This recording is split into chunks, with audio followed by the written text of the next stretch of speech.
전에 저 나이보다 더 많이 사역하신 것 같은 목사님께서 설교하시는 것을 들었는데요. 목사님께서 설교하시고 본교회 장로님이셨는지 은퇴 장로님이신지 기억은 나지 않는데 설교가 마치고 찾아오셔서 이렇게 말씀하셨다고 하는 거예요. 목사님께 실망했습니다. 그래서 목사님께서 아니 무엇 때문에 실망하셨습니까? 라고 하니까 그 장로님께서 저는 목사님이 인격이 좋으신 줄 알고 목사님만큼은 저격 설교를 하지 않는 줄 알았는데 목사님 저보고 하는 설교 맞죠? 라고 딱 이렇게 말씀을 하셨다는 거예요. 그래서 목사님 저격 설교하셔서 실망했습니다. 이렇게 하시는 거예요. 그러니까 너무 많이 찔리셨나 봐요. 말씀을 하시는데 그러니까 이제 목사님께서 정말 성숙하게도 그러면 장로님은 설교를 너무 잘 들으시는 겁니다. 라고 하시는 거예요. 왜냐하면 다른 사람은 다 설교 들을 때마다 저 우리 남편이 들어야 되는데 저 우리 애는 어딨노 저희 집사님 들어야 되는데 하는데 장로님만큼은 자신의 설교를 그렇게 찔리시게 들으셨으니 얼마나 잘 들으신 겁니까? 그러니까 장로님께서 맞는 말인 것 같긴 한데 어떻게 대답해야 될지도 모르겠고 그냥 머리를 긁적긁적 하면서 돌아가셨다고 하는 거예요. 제가 이 말씀드린 이유는 여기 성도님들께서 저 나이보다도 신앙생활 많이 하시고 공부하신 얼마나 똑똑하신 분들이 많으신데 제가 이 짧은 시간 말씀을 전한다고 해서 엄청난 지식을 전하겠습니까? 저는 오늘 여기 나와 있는 말씀 그대로를 전할 생각인데 부족한 제가 전하지만 하나님께서 부족한 김혜지 전도사를 통해서 나에게 말씀하시는 것을 다 들으셨으면 좋겠는 마음에서 이제 이렇게 말씀을 드리는 겁니다. 저는 자주 쓰는 말이 있는데 아무리 전하는 사역자가 상태가 안 좋고 개떡같이 설교해도 찰떡같이 알아듣는 정말 은혜로우신 성도님이 되기 바랍니다. 저희 옆 사람에게 찰떡같이 알아들으시기 바랍니다. 인사하셨으면 좋겠습니다. 네, 제가 아무리 개떡같이 부족하게 설교해도 찰떡같이 알아들으시기를 바랍니다. 제가 오늘 말씀을 보면요, 온전함에 대해서 나옵니다. 온전함이라는 게 뭘까요? 네, 여기 보면요, 그리스도에게까지 자랄지라고 말을 하거든요. 그리스도께까지 우리가 자랄 수 있을까요, 성도님들? 가능할까요?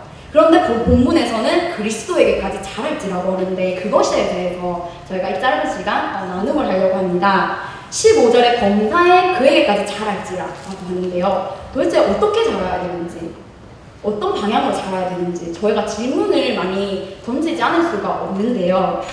첫 번째로 우리가 자라야 될 이유가 있습니다. 그것은 뭐냐면요. 일단 말씀에서 범사에 그에게까지 자라라고 말을 하고 있고요. 이것이 또 자연현상이기 때문입니다. 왜냐하면 그리스도 예수를 믿는 그 믿음, 그리스도의 죽으심과 부활을 통해서 저희가 생명을 부여받았는데 그 엄청난 생명에는 생명력 자체가 있기 때문입니다. 이 말이 조금 어렵죠. 그래서 제가 조금 쉽게 풀어서 설명하면요.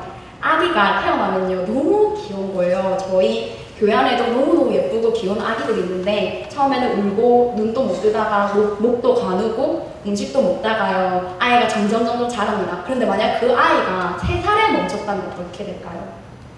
3살에 멈춰서 그 성장과 지능과 감정이 3살에 멈춰서 80년을 이 땅에서 살다가 간다면 어떨까요? 만약에 그런 아이가 이 지구상에 3살짜리의 성장에 멈춘 아이들이 이 지구에 가득하게 된다면 어떻게 될까요?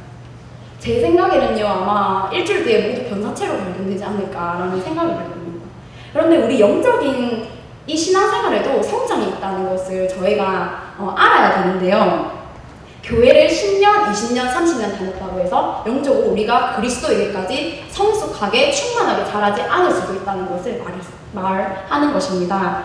영적인 나이가 만약에 저희가 30년을 다녔는데도 3세여서 단단한 음식을 먹을 줄 모르고 선악을 분별치 못해서 시험에 올 때마다 넘어지고 누군가를 탓하고 하나님을 탓하면서 물론 그런 과정이 필요합니다. 하지만 그것이 30년, 40년, 50년이 지난 후에도 그런 신앙의 수준과 영적인 나이가 된다면 저희는 아마 재앙이라고 하지 않을까요? 제가 이 말씀을 드리는 것은 하나님 아버지께서 이런 것에 대해서 너무나 애통한 마음을 가지고 있기 때문입니다. 하나님께서는 우리에게 그리스도에게까지 자랄 수 있는 엄청난 생명의 씨앗을 이미 저희가 믿음으로 그리스도를 영접한 순간부터 주셨기 때문입니다. 우리 자신을 위해서 또 성숙해야 됩니다. 무슨 말이냐고 하면요. 더 이상 영적인 어린아이에 머물러서 안 된다는 겁니다. 생명이 있으면 정진하게 되어 있습니다.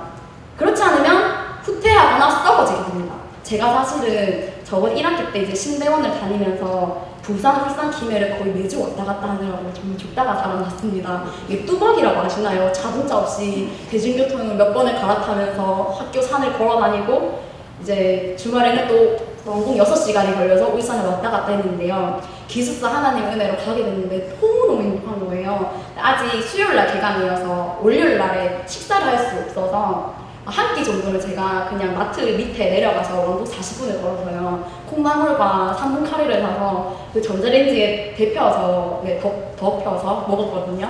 근데 제가 깜빡 잊고 그 콩나물을 반을 남은 거를 기숙사의 그 책꽂이에 있는데 넣어놓고 3, 4일을 까먹은 거예요.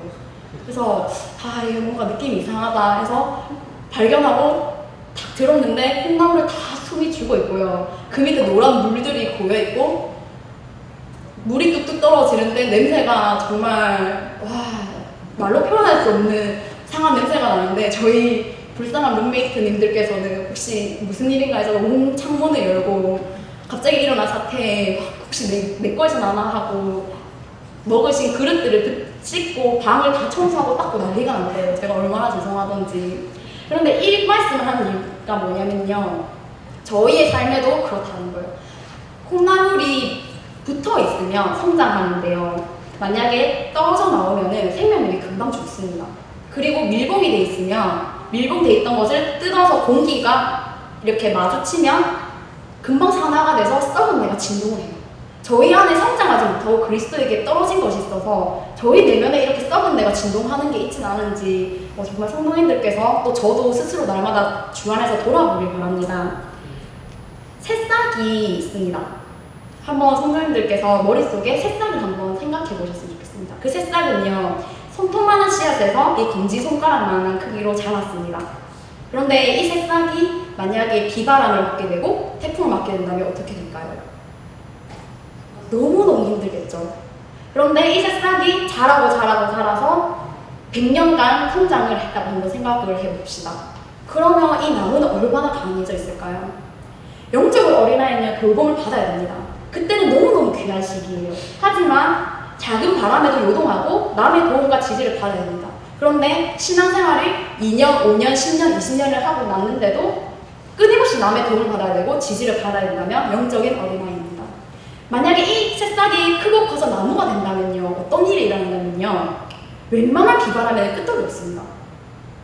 그러니까 한마디로 멘탈이 너무 강해진 거죠. 멘탈도 강해지고 체격도 강해지고 영적으로도 너무 강해진 거예요. 그리고 열매를 맺습니다. 열매를 맺으니까 다른 이들에게 생명력을 줍니다. 배가 고플 때 언제든지 열매를 따서 먹을 수 있고요. 얼마나 맛있는 열매를 나눠주는지. 그리고 새들이 깃듭니다. 그래서 그 자리에 새들의 보금자리를 칠 수 있습니다. 한번 제 말씀을 들으면서 성도님들 자신의 영적인 나이는 어느 정도인지 한번 진단을 해보셨으면 좋겠습니다. 제가 말씀 그대로 설교할 거라 해서요. 한번 정리를 해봤습니다. 영적인 어린아이들의 특성, 그리고 하나님의 구원을 받지 못한 영적으로 죽어있는 사람의 특성에는 어떤 특성이 있는지 제가 그대로 한번 말씀을 정리한 걸 읽어보겠습니다. 속으로 나는 몇 개나 해당되는지 한번 보셨으면 좋겠습니다. 인간의 속임수와 강경한 술수에 빠짐, 온갖 교훈의 풍조에 흔들림, 분별력이 상실된 거죠. 이리저리 밀려다님, 허망한 생각에 사로잡힌, 무지, 마음의 완고함. 마음의 완고함이 있으니까요. 남의 말이 들리지 않습니다. 내 말이 무조건 맞기 때문이죠. 지각이 어두워진, 수치의 감각을 잃은, 스스로 방탕에 매어 맡긴, 탐욕 가운데 더러운 일을 함. 그런데 문제는요. 이런 가운데 스스로 벗어날 힘이 없습니다. 그러니까 절망인 거죠. 나도 방탕하지 않게 살고 싶고 탐욕 가운데 흔들리지 않고 싶고 누군가 비교하면서 열등감에 빠지지 않고 싶은데 계속해서 생각이 저를 사로잡고 방탕함이 사로잡고 살림살이의 걱정이 사로잡히는 거죠. 그것을 너무 애통하게 하셔서 그리스도께서 이 땅에 오신 겁니다. 우리 힘으로 이 세상의 염려와 아픔과 두려움에서 벗어날 힘이 없어요. 그래서 그리스도께서 오셔서 애통해 하시는 하나님께서 우리에게 그리스도를 주신 것입니다. 그런데 만약에 여기서요, 제가 장성한 분량에 대한 특징에 대해서 말씀해 드리겠습니다. 겸손함, 온유함, 사랑으로 서로 용납. 사랑으로 서로 용납해야 되니까 오래 참는 거죠. 그리고 성령의 평화를 공동체 가운데 힘써 지키는 사람. 그리스도께서 우리 각 사람에게 분량에 맞는 은혜를 주시는데 그 은혜를 마음껏 받아 누리는 사람. 사랑 안에서 진리를 말함. 참된 의로움, 거룩한 새 사랑. 만약에 제가 여기에서 우리 이렇게 살아야 됩니다. 우리 옛사람처럼 살면 안 되고 온유해야 되고 오래 참아야 되고 이 악물고 참고 열심히 살아야 된다라고 말을 한다면 맞는 말 같죠. 근데 여기 살짝 함정이 있습니다. 살짝 잘못하면 도덕주의, 율법주의로 빠지게 됩니다. 우리 잘못하니까 열심히 살아야 돼요. 으쌰으쌰 우리 힘으로 사는 것밖에 안 되죠. 그럼 여기에 그리스도의 힘과 능력이 우리에게 필요가 있을까요? 우리 힘으로 이렇게 살 수 있게 된다면 그것이 아닌 겁니다. 그리스도께서 십자가에 죽으심으로 그리스도의 겸손함을 이미 우리에게 주셨습니다. 그리스도께서 이미 그 신이신 그분 자체가 이 작고 더러운 인간의 몸속으로 들어온다는 것 자체가 엄청난 그분의 겸손함을 우리에게 주신 것입니다. 그분의 온유함을 이미 우리에게 주셨습니다. 그분은 우리에게 너무나 오래 참으십니다. 그분은 우리를 이미 용서하셨고 사랑 안에서 우리에게 항상 진리 말을 말씀해 주십니다. 이 그리스도를 경험한 사람은요 감격해서 눈물을 흘리지 않을 수가 없습니다. 성도님들께서는 이런 그리스도를 날마다 경험하고 계신가요? 친밀하고 깊고 깊은 교제에 너무나 행복해서 다른 어떤 것도 필요 없는 그런 상태까지 자라나고 계신가요? 우리는 이런 엄청난 은혜를 받았습니다. 다른 것도 아닌 그리스도를 받았습니다. 그런데 왜 어린아이 신앙에 머물러서 허망한 생각에 빠져서 허우적거릴까요? 내 문제, 내 갈망, 내 목숨, 내 욕망을 부지하기 위해 한평생 살다가 죽으면 그것만큼 비참하고 그것만큼 그리스도의 죽으심을 헛되게 만들고 쓰레기같이 만드는 삶이 없으리라 저는 생각합니다. 네, 살짝 제 선교 때 얘기를 한번 해보자면요. 제 선교지 2년 반의 선교지 생활은 정말 죽음 자체였습니다. 왜냐면요. 삶적으로도 당장 1, 2주 뒤에 어느 나라로 가서 단기 선교를 해야 될지도 모르고 팀원들은 2, 3주에 한 번씩 계속해서 바뀌는 거예요. 그런데 초기에는 말이 안 되는 겁니다. 영어가 안 돼가지고 제가 말로 다 이렇게 잘 조리게 말을 해야 되는데 그냥 말하고 휙 지나가니까 너무 억울한 거예요. 그 억울한 것 중에 한 개가 뭐냐면요. 저희가 단기 선교 6개월을 준비를 하고 유럽을 6개월 동안 봉고차를 타고 2, 3주에 한 번씩 돌아다니는 사역을 했어요. 그 여자가 5명이었거든요. 저희가 돈이 너무 적었습니다. 그래서 마트에 가서 제일 싼 싸구려 식빵이랑 햄이랑 치즈랑 그리고 야채 조금을 샀는데 초기에 저희가 프랑스라는 나라를 갔을 때 아직도 잊혀지지 않습니다. 마트를 갔는데요. 저희 5명에서 공용으로 먹는 빵과 치즈와 햄과 야채들을 사는데 아니 이 아이들이 저보다 나이도 한 2살씩 어렸거든요. 자기들이 먹고 싶은 야채 과일을 다 사고 카트에 제가 아직도 기억나는 게 한국 사람은 양파와 마늘이 꼭 중요하잖아요. 그래서 양파를 딱 한 망을 넣었는데 그 5개 정도 되면 그 저희 팀리더가 뭐라고 영어로 말하더니 빼내는 거예요. 근데 저는 그게 너무 섭섭한 거예요. 왜냐면은 말을 할 수 없어서 왜 그 양파가 필요했는지 우리 팀 안에 그 양파가 얼마나 소중한 존재인지 그 뭐든지 고기든 야채를 볶을 때 그 양파의 향이 얼마나 중요한지 영어로 설명할 수 있었거든요. 그런데 저희들 안에서 합의된 것만 사면 되는데 자기들은 자기 사고 싶은 것들을 다 사는 거예요. 거기서도 그런 사소한 것 같지만 사소한 것부터 하나님께서는 참고 숙이고 서로 사랑하는 것을 연습시키시더라고요. 근데 그 양파에 대한 서운함이 정말 며칠을 가는 겁니다. 너무 그 먹을 거 조그만 걸로 너무 슬프더라고요. 그런 선교지의 여정이 크고 작은 사건들이 계속해서 2년 동안 이어져 왔었습니다. 하나님께서는 제가 생각했을 때는 무엇을 보는 것 같냐면요. 저희의 반응을 보시는 것 같습니다. 누구나 고난이 있습니다. 누구나 아프고 힘든 고난이 있는데 그 속에서 어린아이처럼 딱 원하는 것을 빼앗을 때 아빠 엄마 싫어요 빨리 내놔 라고 울고 불면 할 수 있어요. 하지만 그것을 빼앗았을 때 아버지의 뜻이 이것이구나 라고 바로 지각적으로 그리스도를 믿는 성품적으로 판단할 수 있는 그런 지각이 있습니다. 어떤 목사님께서 적으셨던 말씀을 제가 한번 인용해 보도록 하겠습니다. 전쟁들은 내가 원치 않는 것들이다. 나를 불편하게 하고 갈등을 주는 것들이다. 그런 전쟁들이 내 삶에 있을 때 내가 어떻게 반응할지 주님은 내 반응을 보고 싶어 하신다. 그때에는 내가 그런 전쟁에 휘둘릴 것이 아니라 오히려 말씀으로 반응할 때이다. 하나님의 말씀에 순종할 때이다. 내 감정과 환경을 따라 반응하지 말고 내 눈을 들어 주님을 바라보며 말씀을 따라 반응하자. 이것이 한 번에 그래 그렇게 살자 라고 했는데 다 이루어지면 얼마나 좋겠습니까? 많은 경우 이것에 날마다 실패하는 저희들의 모습을 봅니다. 두 번째로는 어떻게 그리스도에게까지 자랄 것인가를 함께 나눴으면 좋겠는데요. 저는 여기에 한번 글을 한번 적어봤어요. 반드시 고난을 거쳐야 됩니다. 성숙의 또 다른 이름은 고난입니다. 정말 이상하죠? 성숙하면 좋은데 성숙의 또 다른 이름은 고난입니다. 고난을 즐거워하고 행복해하는 사람이 아무도 없습니다.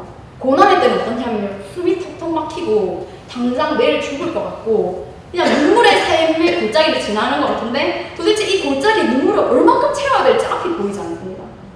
그때는 어떠냐면 다윗이 시편에서 고백한 것처럼 언제까지입니까를 부르짖을 수밖에 없습니다. 성도님들께서는 얼마나 깊은 고난의 길을 지나오셨습니까? 성도님들 새싹이 나무가 되기까지 긴 시간 동안 견뎌내야 하는 비바람과 아픔이 있습니다. 제가 지난 여름에 복숭아를 정말 많이 먹었습니다. 복숭아가 너무 맛있더라고요. 그래서 복숭아를 한 번은 먹는데 그 육즙이 너무 잘 익고 너무 달달해가지고 당도가 너무 많아서 먹자마자 저도 모르게 와 하나님 이거 너무 맛있어요 라고 저도 모르게 말을 했거든요. 그러니까 제 마음에서 주님께서 뿌듯해 하시면서 와 그거 내가 디자인하고 내가 만든 거야 라는 그런 마음을 주시더라고요. 근데 그 복숭아의 씨앗을 보면요 무슨 나무인지 저희는 압니다. 그렇죠? 포도나무도 그렇습니다. 키위도 그렇고 수박도 그렇습니다. 그런데 이 씨앗 속에서 심겨지고 새싹이 나고 자라고 나무가 되기까지 얼마나 그 뜨거운 태양을 견디고 비바람을 견뎌야 되는지 저희가 한번 생각해 봤으면 좋겠습니다. 영적인 원리도 이것과 정말 너무 비슷한 것 같습니다. 그런데 우리는 그리스도의 복음의 씨앗을 소유했습니다. 그리스도를 믿음으로 받아들일 때 이미 저희 안에 씨앗이 심겨진 겁니다. 그런데 그 씨앗에 저희가 얼마나 물과 나무를 주고 쓴뿌리를 제거하고 가시를 엉겅퀴를 하나님께서 제거하시는 그 손길을 허용하는지는 저희에게 달려있습니다. 하나님께서는 인격적이시고 자유의지를 우리에게 주셔서 하나님 안 돼요 지금 안 된다고 하셨을 때 하나님 멈추실 때가 많은 것 같습니다. 하지만 우리에게 하나님 무엇이든지 해주세요 하나님께서 인도를 하시는 대로 가고 싶습니다고 했을 때는 하나님께서 엉겅퀴를 저희 속에 있는 쓴뿌리를 제거해 나가실 때 아무리 아파도 그 사람은 견뎌내는 것 같습니다. 저희 성도님들 사이에서도 그것에 대한 아픔과 고난이 있을 때 정말 믿음만한 공동체 가운데서 기도를 부탁하시고 함께 그 아픔을 견뎌나가는 그래서 기독교 공동체 코이노니아의 맛을 보는 성도님들 한 분 한 분 되기를 주님의 이름으로 축복합니다. 저희는 어디까지 자라 있습니까? 이 영적인 성장통을 저희가 어떻게 견뎌내야 될까요? 저는 사람은 반응이 하나님의 말씀에 반응하는 두 가지 부류가 있다 생각합니다. 하나는 육신의 반응이고 하나는 영적인 반응입니다. 육신의 반응은요 고통이 올 때마다 원망합니다. 어린아이의 특징이죠. 뭐만 하면 싫은데요, 하기 싫어요, 뭐 어떡하라고요 이렇게 하죠. 그런데 끝은 불순종입니다. 자기 생각과 뜻에 맞지 않거든요. 그런데 영적인 반응은 뭐냐면 순종하고 믿음. 순종 정말 단순합니다. 말씀을 읽는다. 하나님께서 나의 삶에 무슨 말씀을 하는지 분별한다. 그리고 아무리 어렵고 힘들어도 죽을 각오라고 순종한다. 하나님께서는요 저희가 이 땅에서 돈을 많이 벌고 잘 먹고 잘 사는데 별로 관심이 없는 것 같습니다. 너 나의 말씀에 내가 너에게 얼마나 어려워서 말하든지 순종하니? 그것에 대해서 귀를 기울이고 있니? 내 음성을 분별하니? 라는 그 질문하실 때 저희는 어떻게 대답할 수 있겠습니까? 저는 이렇게 하는데 큐티를 정말 강력하게 추천하는데요. 제가 사실은 지난 8월 4일에 성경을 읽读큐티를 끝냈습니다. 제가 하루에 성경을 한 장씩 큐티를 하거든요. 근데 그거를 제가 거의 한 7, 8년 전에 시작했는데 8월 4일 날에 성경 읽독을 끝냈는데 얼마나 뿌듯하고 기뻤는지 모릅니다. 보통 성경 읽독을 큐티를 하려면 3년, 3개월 걸린다는데 저는 한 7, 8년이 걸렸거든요. 왜냐면은 큐티를 하기 싫어하는 제 자아와 맨날 놀고 싶어하는 제 자아와 날마다 싸우느라고 매일 큐티를 하는 습관이 얼마나 들이기가 어려운지 모릅니다. 그래서 들이고 나니까 그 큐티하는 습관이 저를 살리고 하나님의 음성을 분별케 하더라고요. 그래서 제가 이 말씀을 드리는 것은 뭐 제가 잘했습니다라고 자랑하는 것보다도 도전을 받으시고 같이 큐티에 동참하시는 성도님들께서 있으시면 좋겠어서 말씀을 드립니다. 저도 20대 초반에 어느 선교사님께서 이렇게 큐티 일독을 하신다고 말씀하셨을 때 도전을 받고 20대 초반부터 지금 시작을 해서 이렇게 하고 있는 거거든요. 성도님들께서 하나님의 음성을 분별하기 힘드실 때가 많으실 것 같습니다. 그런데 하나님께 뜻을 구하는 자는 하나님께서 알려주십니다. 저는요, 저번 7월에 거의 죽음을 통과하는 고난을 지나왔습니다. 제가 사실은 저희 부모님께서 이혼을 하셨고 어린 시절부터 저는 이제 어머니, 할머니 밑에서 지내는데 저희 어머니께서도 우울증과 결벽증이 있으셨고 너무 상처가 많으셔서 제가 어릴 때부터 받을 수 있는 것은 어머니의 상처밖에 없었습니다. 그래서 매일같이 저희 어머니가 알코올 중독이셨고 그런 쌍욕을 하시고 가정에서 받아들여지지 않는 그 상황 속에서 아 정말 죽어야겠다, 나는 살 가치가 없다라는 그런 생각이 주입식으로 무의식으로 생길 정도로 심했었습니다. 그래서 저는 제 마음속으로부터 저희 어머니를 용서할 수 없었던 것 같습니다. 그리고 저희 가정을 이렇게 내팽겨친 아버지도 용서할 수 없었던 것 같습니다. 그런데요, 그렇게 밀어넣었던 저 안에 분노와 원망이 쌓여서 제가 20대 초반쯤이 되니까 그게 제 내면에 불면증으로, 우울증으로, 소위 한국 사람들이 말하는 화병으로 자리 잡게 되더라고요. 그래서 20대 초반에는 3년도를 거의 이틀에 한 번을 잤거든요. 그리고 거의 자살 충동에 시달렸었습니다. 그런데 그렇게 힘들게 만들었던 저희 부모님을 용서하고 큐티를 할 때마다, 기도를 할 때마다 찌르시는 하나님이 원망스러워서 도저히 견딜 수가 없었던 겁니다.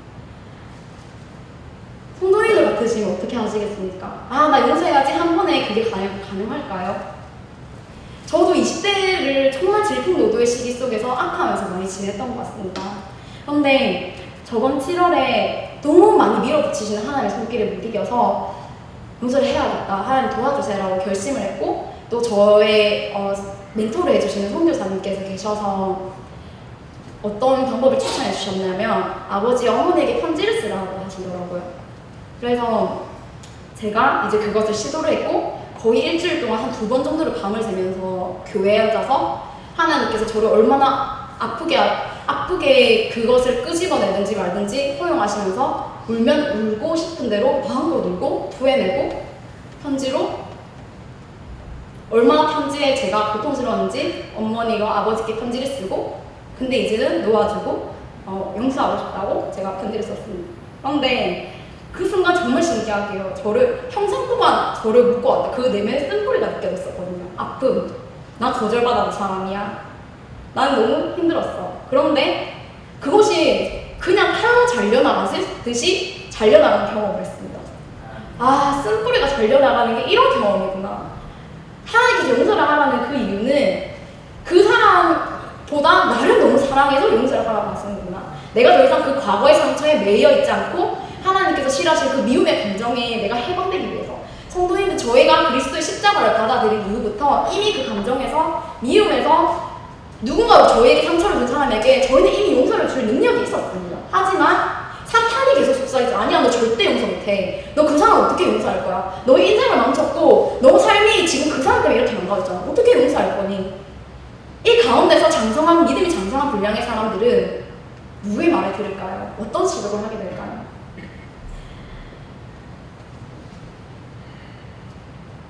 저는 거의 10년 가까이 저를 괴롭혀오던 불면증과 우울증이 이제 거의 다 나아가고 있습니다.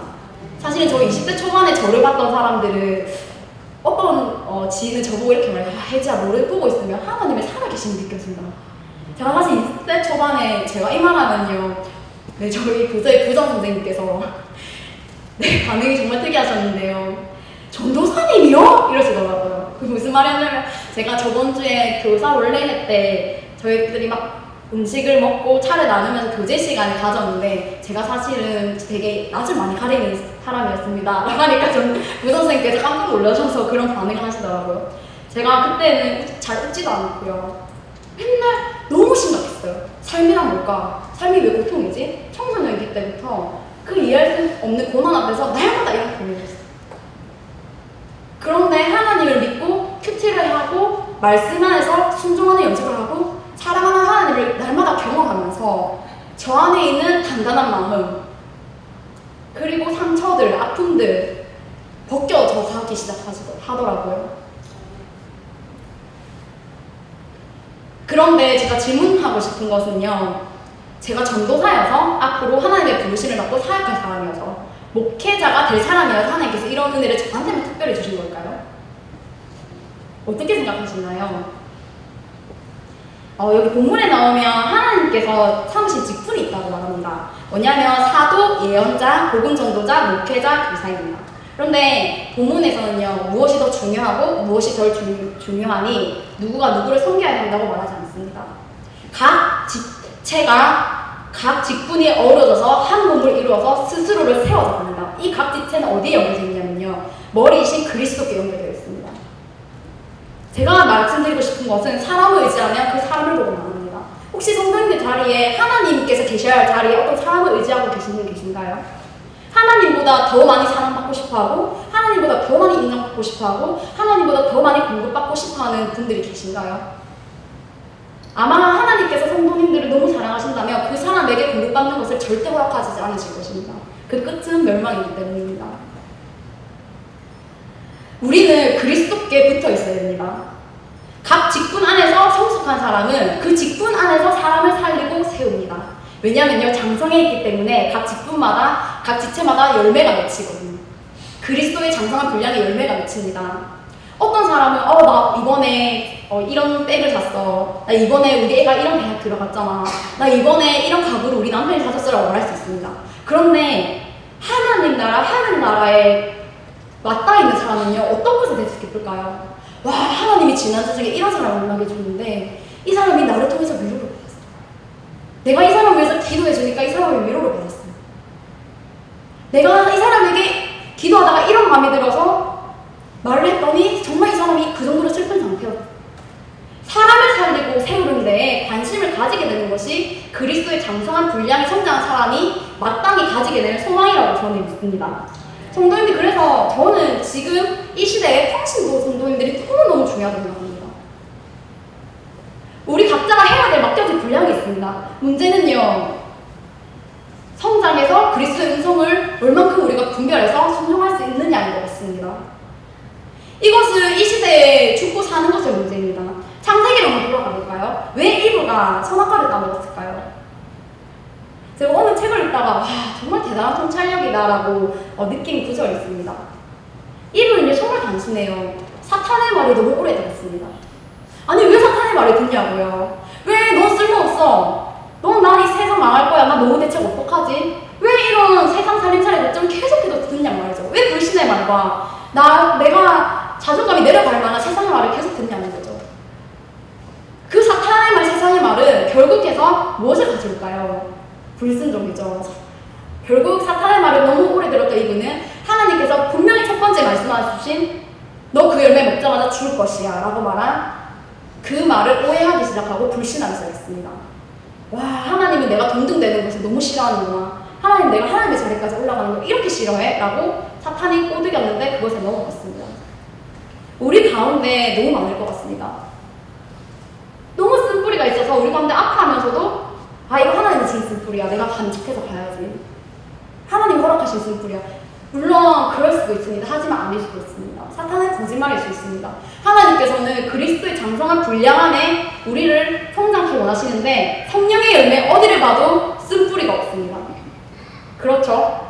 사랑이 있고 희락이 있고 자비가 있고 온유가 있고 절제가 있습니다.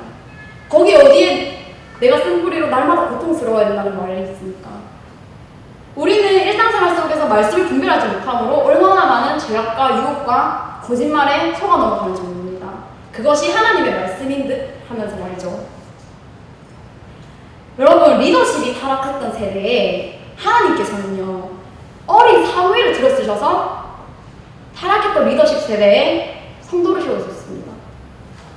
백성이 타락했던 시대는요, 그릇이 깨끗한 선지자들을 사용하셔서 회개를 외치겠습니다.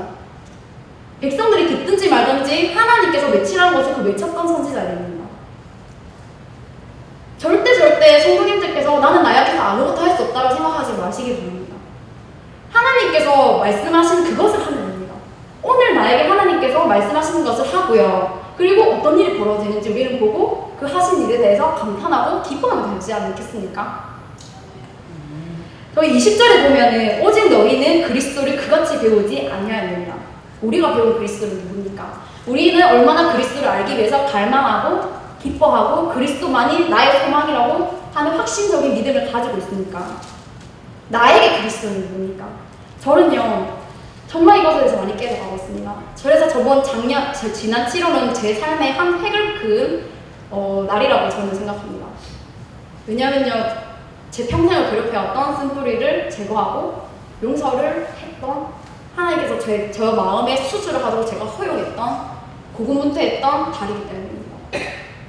그렇게 하고 나니까요 저희 엄마가 왜 그렇게 했는지 보이더라고요. 정말 이상하죠. 용서를 하고 나니까 우리 엄마도 많이 힘들었겠다. 젊은 나이 제 나이 때 어린아이를 데리고 혼자서 자기 장사를 하면서 남편에 대한 상처로 그렇게 할 수밖에 없었겠다. 근데 이제는 귀여워 보이기까지 하더라고요. 그런데 용서를 하지 못했는 그 이전에는요 하는 말 한마디 한마디가 상처가 되고 품어지지가 않는 겁니다. 우리가 통과해야 될 눈물의 골짜기가 있습니다. 성숙의 또 다른 언어는 고난입니다. 성도님들 제가 그렇게 힘든 시기를 지나왔다는 그것에 대해서 이렇게 잘 웃고 해맑는데 맞죠? 잘 안 믿기시죠? 그런데 저는 항상 해왔던 철학적인 질문이 있었습니다. 하나님은 누구신가? 하나님 정말 선하신가? 나에게 고난을 주시고 불면증을 주시고 정말 죽을 것 같은 고통에 내모는 이 하나님은 선하신가라는 질문이 해석이 되지 않는 겁니다.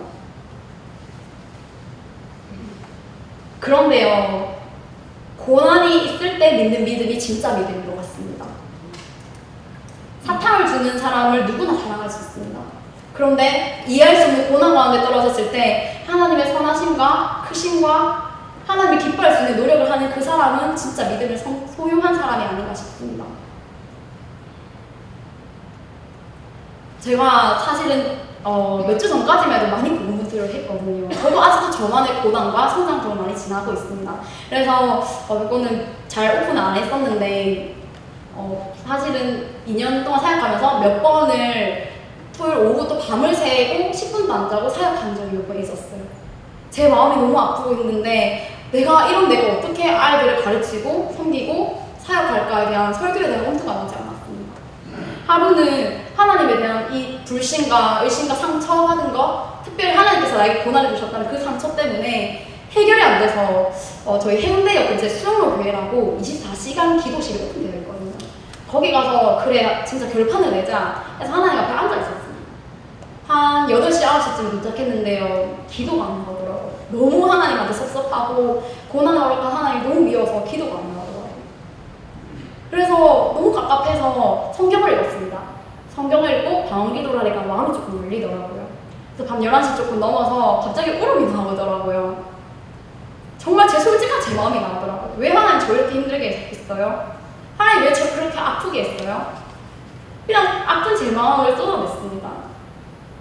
그렇게 하고 밤 12시 반이 조금 넘었는데 이제 제가 원래 조금 한번 할 때 확 하는 성격이 있어서 카페로 걸어가서 설교 준비를 하고 그 남목교회로 오는 새벽 첫 차를 타고 넘어왔습니다. 근데 20분쯤 지나서 밤 12시 반 조금 넘어서 포항에 사는 저 아는 지인이 있는데 그 언니가 뭐 1년에 한두 번 그렇게 문자를 보냈는데 갑자기 그때 카톡을 막 보냈더라고요.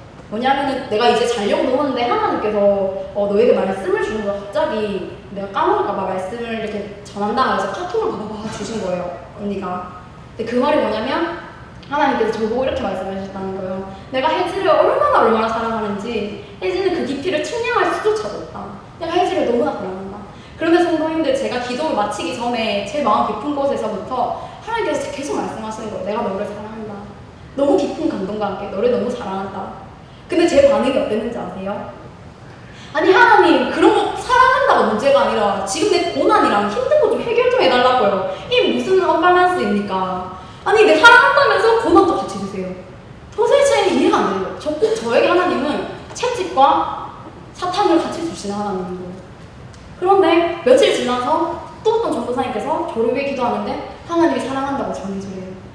그런데 하나님께서 왜 혜지는 나에게 사랑한다고 말을 안 하냐고? 그런 마음 주시는 거예요. 성도인데 하나님을 오해하고요. 사탄의 말을 계속 듣고 하나님 성품을 잘 모르면요, 하나님을 미워하게 됩니다. 관계가 깨져버려요. 하나님이 나를 사랑한다고 얼마나 교회에서 많이 듣습니까? 하지만 내 마음 깊은 곳에 그 쓴뿌리는 어떻게 하실 겁니까? 내 마음 깊은 곳에 하나님에 대한 오해와 불신이 있는데 다 덮어놓고 괜찮은 척 교회 봉사하고 그렇게 하면은 그걸 누가 받으실까요? 아버지 마음 아파하시지 않으실까요? 어떤 때는 저희가 그냥 어린아이처럼 나와서 솔직하게 하나님, 사실 하나님 너무 미워했어요. 그 고난 주신 하나님 너무 미워했어요. 그러면요, 그 눈물가게 깨끗이 비워낸 그 그릇 속에서 하나님께서 새로운 사랑을 부어주십니다. 여러분, 저는 그렇게 하나님을 너무 오해하고 미워했습니다. 그런데 정말 큰 것은 뭐냐면요, 저 같으면 그렇게 쳇바퀴 돌듯이 고난 주면은 하나님은 제가 믿음의 반응을 하기 위해서 고난을 주시는데, 제가 고등학교 때부터 고통이 있을 때부터 끊임없이 똑같은 반응을 했거든요. 원망하고 울고 불신하고. 그런데 그때마다 하나님은 믿음의 사람을 붙여주시고 중보자들을 붙여주시고 괜찮다 애지야, 조금만 더 가보자, 인내하자. 저에게 전하신 하나님이 성도님들에게도 동일하신 선하신 하나님이십니다.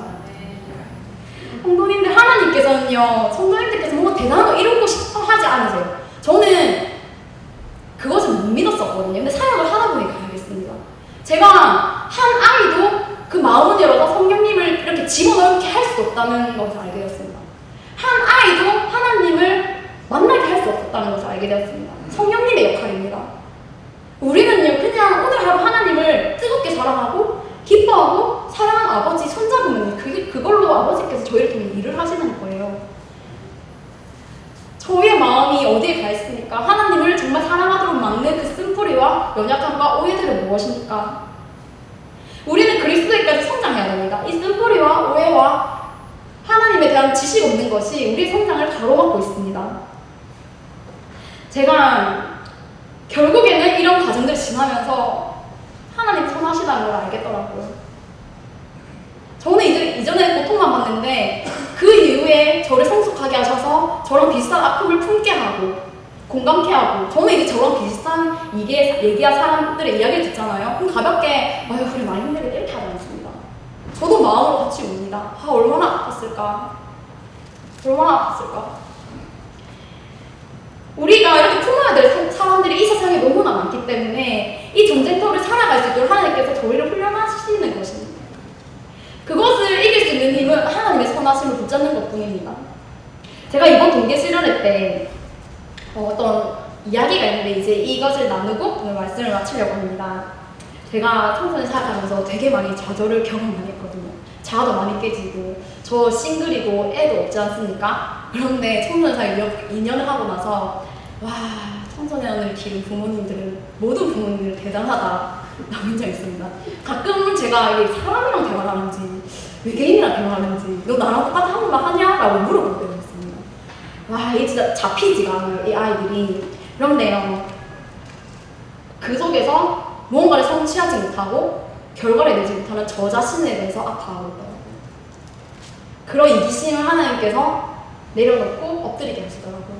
그래서 제가 작년에 계속해서 했던 말이 있습니다. 와, 이건 정말 계란으로 바위치는 것 같다. 복음이 안 들어가는 것 같다. 와, 너무 힘들다. 그런데요, 이번 동계 수련회를 가기 전날에 제가 수련회 날이 너무 바쁠 것 같고 또 제가 또 늦잠을 잘 수 있을 것 같아서 아예 뭐 새벽 1시, 2시에 큐티를 하고 자고 가야겠다라고 생각을 했었습니다. 근데 그때 갑자기 큐티 본문이 그 말씀을 담겼는데 이사야서 51장을 하나님께서 주시면서 제가 그것을 읽는 동안 정말 깊은 성령의 임재 속에 사로잡혀서요, 손을 덜덜 떨면서 본문을 읽게 되었거든요.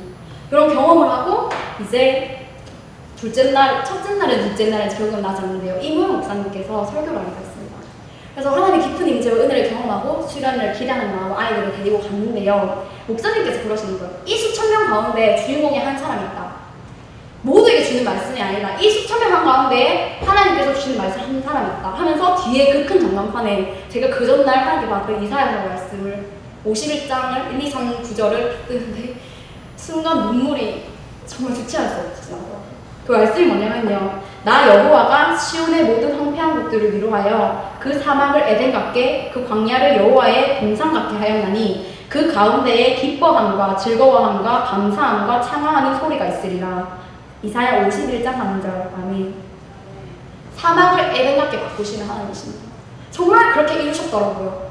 제 황폐했던 사막 쓴뿌리에 너무 허덕이고 그것을 종교생활과 교회생활을 덧지덧지 얹어 붙였던 저에게 그것을 다 해체시키시고 너무 아픈 수술이었지만 그 쓴뿌리를 다 걷어내시고 제 살점을 떨어뜨리게 하는 그 고통 가운데서 정말 제 가운데 쓴뿌리가 걷어지고 지금 동산이 점점 만들어지고 있습니다. 이전에는요, 제가 정말 청소년들이 기능처럼 생각했어요. 우리한테 부흥해야 되는데. 근데 그 부흥이 정말 도대체 뭐죠? 어떤 부흥이죠? 숫자적인 부흥인가요? 와서 하하하고 즐기고 웃으면 되나요? 저는 이제 아이들이 존재로 보입니다. 물론 뭐 인원 개수를 해야 되고 저희가 전도 많이 해야죠. 전도 많이 해서 많은 남목에 죽어가는 아이들 살리면 좋죠. 그런데 정말 이 공동체, 이미 우리 공동체에 와 있는 아이들의 존재가 보이기 시작하더라고요. 이 아이, 이 아이 요즘 이렇게 살지. 이 아이 요즘 이렇게 힘들고. 얘는 언제 교회에 다시 오나. 존재 자체가 이쁘고 이름으로 불려지게 되더라고요. 성도님들, 우리의 생각과 하나님의 생각이 너무 다를 때가 많습니다. 저는 저희 부서를 위해서 정말 아이들을 위해서 열심히 뭔가를 하고 싶었어요. 그런데 하나님께서는 스탑 하고 내가 너부터 고쳐줄게. 너부터 먼저 깨끗해야 줘야 된다. 그래서 저는 이전에 작년에는 어땠냐면요, 막 바빴어요. 바쁘고 청소년 사역자들의 뭐 설교 세미나도 가고 뭐 이런 것도 하고 우리 아이들 어떻게 살려야 되나. 근데 그게 제가 하나님의 자리에 있었더라고요. 어떤 아이는요 40대 50대 때 하나님을 영접하는 게 맞을 수도 있어요. 하나님의 크신 계획 안에서. 어떤 아이는 지금 영접하는 게 맞을 수도 있어요. 근데 제가 붙잡아서 하나님 일을 이렇게 하셔야죠. 이게 맞지 않습니까?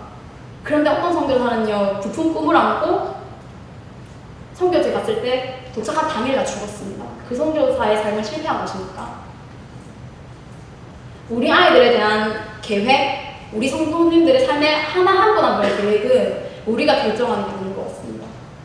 하나님의 결정이시고 문제는요 오늘 나에게 뭐라 말씀하시는지를 듣는 영적인 귀가 열리는 우리 모두가 되기 바랍니다. 네. 마음의 모든 완고함, 완악함, 더러움은 오직 그리스도의 사랑을 날마다 경험하고 그리스도를 바라보는 그 심령 안에서 조금씩 깨집니다. 그런데요, 제가 하루아침에 쓴뿌리가 불면증에 올 때 고쳐진 게 아니에요. 오늘 하루 만약에 말씀 묵상 못하면요, 왜 나 오늘 말씀 묵상 못했지? 친구들이랑 카페에서 너무 오랜 시간 보냈구나. 왜 내가 오늘 기도하지 못했지? 나 오늘 너무 마음이 지치고 힘들었구나. 어떤 때는 20대 초반 제가 게임 중독에 많이 빠졌었거든요. 게임하는 게 더 편했어요. 이런 식으로 제 자신을 점검하면서 끊임없이 그리스도의 성장으로 자라가는 그 비전 가운데서 고군분투했습니다. 하나님의 십자가는 싸구려가 아닙니다. 거저받았지만 우리가 함부로 대해야 될 게 아닙니다. 하나님께서 우리를 인정하십니다. 하나님의 자녀로, 하나님의 군사로 인정하시기 때문에 우리가 영적 근력을 키우고 하나님의 말씀, 하나님을 바라보지 못하게 만든 세상의 모든 것들을 끊어내야 됩니다. 하나님 앞에 간구해야 됩니다. 하나님 끊어주십니다. 그것이 10년이 걸리든 20년이 걸리든 포기하지 않으면 그리스도의 형상으로 넘어지고 일어나고 넘어지고 일어나면서 결국에는요 이게 쳇바퀴를 돌거든요. 근데 그때 좌절하게 돼요. 또 반복해서 넘어졌고 역시 난 안 되나 봐. 근데 그거 포기하지 않고 하나님 앞에서 바라잖아요. 그러면 이 쳇바퀴가요 이렇게 됩니다. 점점 넘어지는 상승 곡선을 타요. 저는 20대 초반에는 3년을 넘게 이틀에 하루밖에 못 잤지만 이제는 뭐 1, 2주에 한두 번 정도 불면증이 오거든요. 그리고 이제는 거의 다 사라졌습니다. 이 기간이 10년이 걸렸습니다. 그 가운데 얼마나 하나님의 깊은 사랑을 경험하고 아버지와 추억을, 사랑의 추억을 많이 쌓았는지 모릅니다. 저희 함께 기도하기로 하는데요. 각자에게 주신 말씀이 다르리라 믿습니다. 그런데요, 저희가 거울을 보고 고추장이 묻었는데 거울을 보고 와 고추장 묻었네? 근데 갑자기 옆에 친구가 부르는 거예요. 야 이리 와봐. 그래서 갑니다. 그래서 점심이 지나니까 고추장이 거울 보니까 또 묻어 있는 거예요. 근데 그때 이리 와봐 해서 애들이 부릅니다. 저녁에 보니까 고추장이 또 묻어 있는 거예요. 와 근데 이번에 남편이 이것 좀 도와달라고 부릅니다. 그 다음날 고추장 묻은 채로 자는 거예요. 야고보서 2장에 똑같이 말합니다. 말씀을 들었지만 행함이 없는 믿음은 죽은 믿음이다. 아무리 마음에 쓴 불과 있고 고추장 주장이 있고 세상에 악한 것이 있다는 말은 저희들이 정말 지겹도록 듣지 않습니까? 근데 용기를 내어서 하나님 이거 좀 씻어주세요. 하나님이 사람 용서하기 원합니다. 도와주세요. 내 자존심, 방탕한 더러움을 내려놓기를 결단하는 그 행동은 정말 어렵습니다. 그리스도께서 함께 하십니다. 그리스도께서 도와주십니다. 이미 우리에게 온전함을 주셨기 때문입니다. 성도님들께서는 그리스도의 분량에 맞게 그날 주어진 것을 하나님께 순종하면서 성장해 나가시기 바랍니다. 성도님들의 맺을 그 수많은 열매들을 주변 사람들이 먹고 또 다음 세대들이 먹고 기뻐하고 즐거울 그 비전을 우리가 간직하기 바랍니다. 저희 이 기도 제목으로 함께 기도하기 바라는데요. 지금 마음에 걸리는 거, 아픈 거, 괴로운 것들을 기도해 하셨으면 좋겠습니다. 네, 반주 좀 시작해 주시고요. 5살짜리 아이가 피멍이 들었어요. 다리도 절고요. 피 고름이 나고 아픈데 아버지한테 가서 아버지 저 괜찮아요 라고 씩 웃으면 저 아버지를 위해서 뭘 해드릴까요? 라고 씩 웃으면 아빠의 마음이 어떨까요? 얼마나 아플까요? 아빠는 치료해주고 싶고 고쳐주고 싶고 우리의 모습도 그렇지 않을까요? 그래 이 정도 상처주면 괜찮습니다 하나님, 이 정도 고통은 괜찮습니다. 근데 주님 위해서 뭘 할까요? 목숨이라도 바치겠어요. 좋은 태도입니다. 그런데 하나님은 먼저 우리 각 사람을 보십니다. 우리 기도하며 나아갑시다.